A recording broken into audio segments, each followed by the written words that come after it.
Төв харж клубод 27 сумын 8-аас 17 насны 300 гаруй өсвөрийн тамирчин хамрагддаг.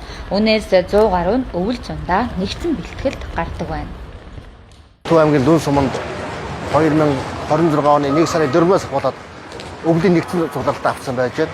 Энэ цугларалтанд одоо Төв аймгийн сум сургуулиудын 120 гаруй хүүхэд хамрагдаад одоо өнөөдөр 12 дахь гарагтаар эхлэе гэж явж байна. Суманд хийж байгаа давуу тал гэх юм бол одоо мэдээж агаар салхитай бас байрлалцсан бүгдээрээ дэв журамтай одоо өдрийн 3 хоолтой унтдаг амардаг цагтай өдрийн 4 ээлжээр бас ингэ бэлтгэе гэж явж байна.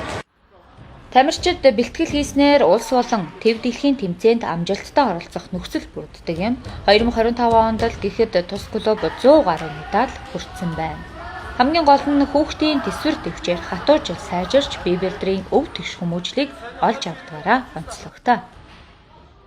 Спортоор хичээснээр хүн болгоно тодорхой хэмжээний төсвөр хатуужилтай, зорилготой, тийм цахилгаан баттай болдог. Бие бэлдэр ч гэсэн маш их өрнөлөө өөрчлөгдсөн. За би 2025 онд Монгол Улсын аварга шалруулах тэмцээнд төрүүлээ. Тэгээд U15 насны Английн Азийн аварга шалруулах тэмцээнээс хүрэл медаль авсан байгаа. Энэ спорт зал маань анх үүсгэн байгуулалтад гандан дарж байгаа Сэрээтргой нэрмжт ийм спорт зал болсон. Тэгээд энэ баруун бүсийн төв гэж бас явдаг аймгийнхаа. Тэгээд энэ утгаараа тойргийн сумдуудынхаа аймгийн хэмжээний хүүхдүүдийг аваад бэлтгэл хийлгэж байгаа үнэхээр бас баяртай байна. Тамирчид нэгдсэн бэлтгэл хийхэд аймаг сумын удирдлагууд дэмжин ажилдаг юм. Тухайлбал Лүн сумын удирдлагууд байрлах, байр, дэвжээ, хоолоор хангаж оролцсон байна. Мөн спорт цогцлборыг тогтчуулахаас гадна сагсан бөмбөгийн талбайг барьж дуусгасан байна.